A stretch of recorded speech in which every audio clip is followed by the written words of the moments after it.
안녕하십니까.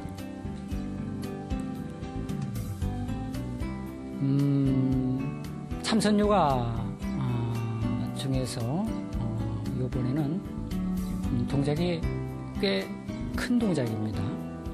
어깨서기를 할 것인데, 어깨서기는 우리가 평소에 직립 활동을 많이 하면서 모든 기능이, 신체의 기능이 그렇게 적응이 되면서 발생한 여러 가지 장애 요소를 단번에 반전시키는 그런 효과가 있습니다. 그래서 세인들 그리고 세간에는 물구나무 서기가 건강에는 으뜸이 되는 동작이다라고 알려져서 어떤 분들은 뭐 다른 동작 다 밀어놓고 오직 물구나무 서기 하나로서 자신의 건강법으로 삼는다는 그런 분도 있습니다. 그러나 그것은 참으로 잘못된 생각입니다. 왜냐하면 신체에는 200여 개의 관절과 그리고 700개 이상의 근육군이 있습니다. 이 모든 근육군과 관절이 그렇게 해서 다스려질 것은 절대 아니라는 것입니다. 참선 요가가 많은 동작을 해야 된다니까 다른 데서는 그렇게 안 하고서도 하던데 왜 그러느냐라고 얘기를 하시는 분이 많은데, 여러분들이 이런 것은 차분하게 생각을 해보시면 어떤 것이 좀 더 바람직한 것인지 판단이 쓰시리라고 생각됩니다. 자, 그러면은 오늘 배우실 동작 한번 해보시겠습니다.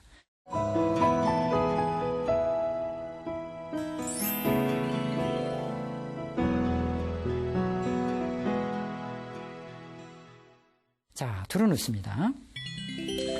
자, 어저께 하셨던 마지막 동작이 다리 들기였습니다. 다리 들기는 변형 물구나무 서기의 첫 동작이다. 자, 팔을 머리 위로 쭉 뻗고, 자, 두 다리를 높이 들었습니다. 이것이 어저께 배운 동작이었습니다. 그래서 다리에 있던 피들이 우선은 상체로 내려오게 했습니다. 자, 손을 엉덩이 옆에다가 딱 붙이고 다리를 툭 쳐서 머리 뒤로 넘깁니다. 이때 손 깍지를 껴서 뒤로 쭉 펴는 방법이 있고, 이것이 마땅하지 않다면은 손을 허리깨를 짚어서, 등허리를 짚어서 다시 넘어오지 않게 하는 그런 방법이 있습니다. 자, 손을 등허리를 짚으십시오. 등허리를 단단히 짚고, 그리고 다리를 쭉 뻗어 올립니다. 이것은 목에 전체 신체에 체중이 실리기 때문에 절대 장난을 해서는 안 됩니다. 그리고 무슨 일이 있더라도 고갯짓을 해서는 안 됩니다. 고갯짓을 해서 한번 탈이 나게 되면은 그 시간이, 회복되는 시간이 꽤 오래 걸리게 됩니다. 절대 그렇게 하시지 마시고, 자, 다시 다리를 내립니다. 머리에 쏠렸던 피가, 전신의 피가 다시 다리께로 돌아와서 서서히 머리에서 혈액이 빠져나오게 하기 위해서입니다. 이때는 손을 발 쪽으로 뻗어서 변형 쟁기 자세를 만들 수도 있습니다. 자, 이제 내리십시오.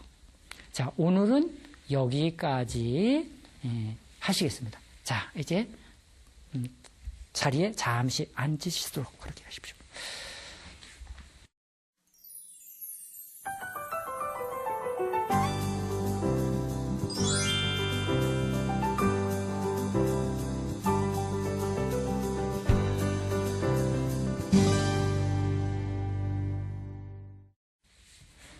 마조 스님과 남학 회양 선사의 일화로서 참말로 부처님의 가르침대로 우리가 불교를 부처님 가르침대로 수행을 하려면 어떻게 해야 되는가를 가늠해 봤습니다. 자, 견성성불이라고 했습니다.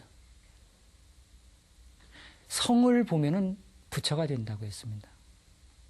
그런데 무언 성을 봐야 되느냐? 어떤 성을 봐야 되느냐? 과연 성이 무엇이냐? 결국 그것을 모름으로 우리가 지금 부처에 헤매는 것입니다.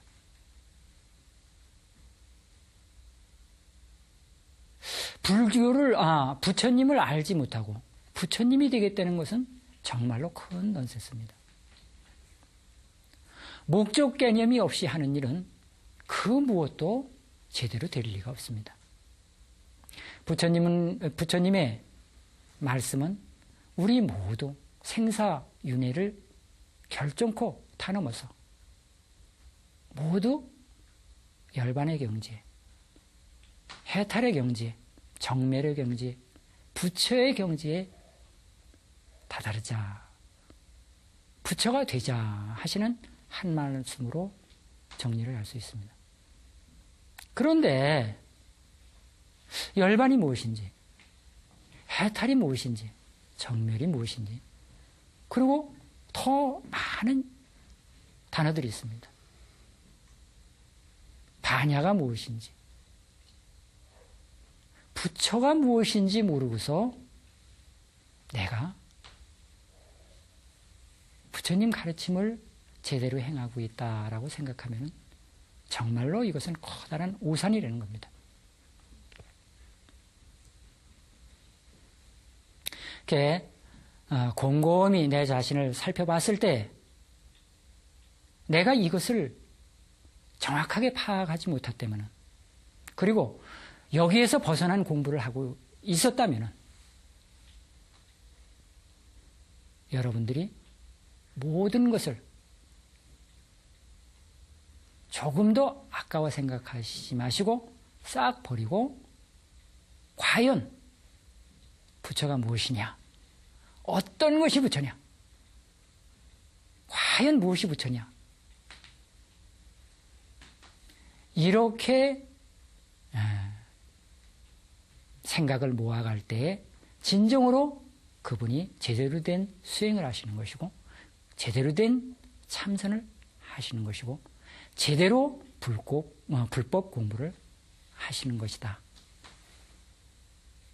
제가 여러분에게 드리고 싶은 말씀은 바로 이것입니다. 그래서 이것을 바로 화두라고 하는 것입니다. 1700공안이 있다라고 얘기를 하는데 그 공안이 바로 여하십을 어떤 것이 부처냐, 이것을 해결하기 위해서 생긴 것이기 때문에 1700공안 중에서 하나만 건드려도 그 1700공안이 모두 넘어가게 되는 것입니다. 이것과 상관없는 그 공부는 결코 여러분들 뜻하신 바대로 되지는 않을 것입니다. 이 점 여러분들 꼭 명심하시고 머릿속에 과연 부처는 무엇이냐, 과연 부처는 무엇이냐, 이것 하나 잘 참고하시면서 부처님 앞에 가까이 하시기 바랍니다.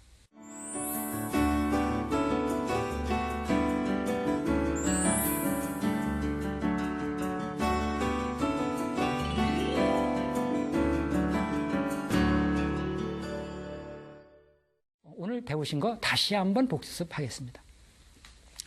자, 어깨석의 첫 동작은 다리 들기부터 시작한다고 했습니다. 자, 다리 번쩍 들면서 먼저 다리에 쏟아져 있던 피가 상체로 돌아갈 수 있도록 했습니다. 이때에도 팔을 물론 엉덩이 옆에 붙이고 할 수 있겠지만은 너무 시간이 아까워서 요 짬을 이용해서 팔을 머리 위로 쭉 뻗은 겁니다. 요렇게 시간을 아껴서 짬짬이 하시는 이런 포즈가 결국은 그 너나 없이 겪게 되는 어깨의 통증을 물리치게 되는 겁니다. 자, 엉덩이 옆에 손을 대고 그리고 다리를 툭 차서 머리 뒤로 넘겼습니다.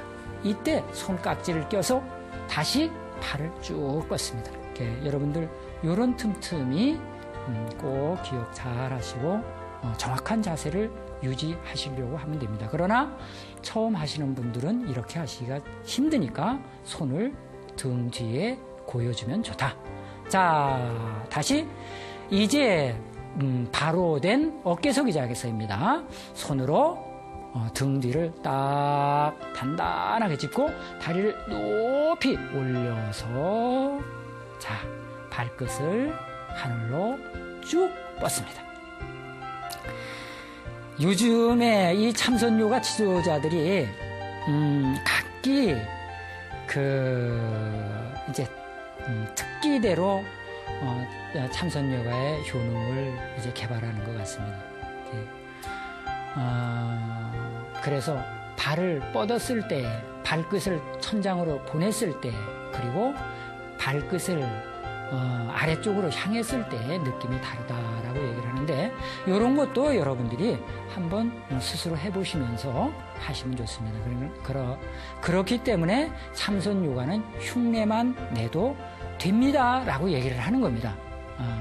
세세한 동작들은 여러분들이 이렇게도 변형을 시켜보고 저렇게도 변형을 시켜보고 그렇게 나온 것이 인도 요가에서는 84,000가지다라고 얘기를 하는 겁니다. 그래서 참선 요가 40동작도 그렇게 따진다면 수백 가지로도 변형이 될 수 있는 겁니다. 자, 그 다음에 다시 다리만 머리 뒤로 넘겨서 단번에 머리에 쏠렸던 피가 빠져나오는 일이 없도록 그렇게 합니다. 이때는 손을 발 쪽으로 쭉 뻗고 변형 쟁기 자세를 하시면 좋습니다. 자, 이 자세에서는 호흡을 편안하게 하세요. 항상 여러분들이 하시다 보면은 스스로 느끼시는 경우가 있습니다. 요 자세에서는 호흡을 적당하게 해야 되겠다. 요 자세에서는 좀 더 잘해주면 효과가 좋겠는걸? 이런 판단이 사실 또 요만큼 하셨으면 드셨으리라고 생각됩니다. 자, 이제 다리를 자, 편안하게. 오늘은 여기까지입니다. 자, 이제 일어나서 앉으시도록 하시죠. 많은 분들이 참선 요가 수련을 어느 때 했으면 좋겠습니까? 라는 말씀을 많이 하십니다. 참선 요가 시간은 식사를 하신 후에 한 2시간 후에 하시면 좋습니다. 왜냐하면은 참선 요가는 오장육부에 자극을 주기 위해서 만든 동작이 제법입니다라고 말씀드렸듯이 소화가 안 된 음식물이 내장에 고여 있을 때, 갇혀 있을 때에는 그 자극으로 인해서 굉장히 불편함을 느끼시게 됩니다. 그래서 되도록이면은 식후 2시간 이후에 하신다. 그러면은 대단히 좋은 시간입니다. 자, 다음 시간에 다시 뵙겠습니다. 성불해 주십시오.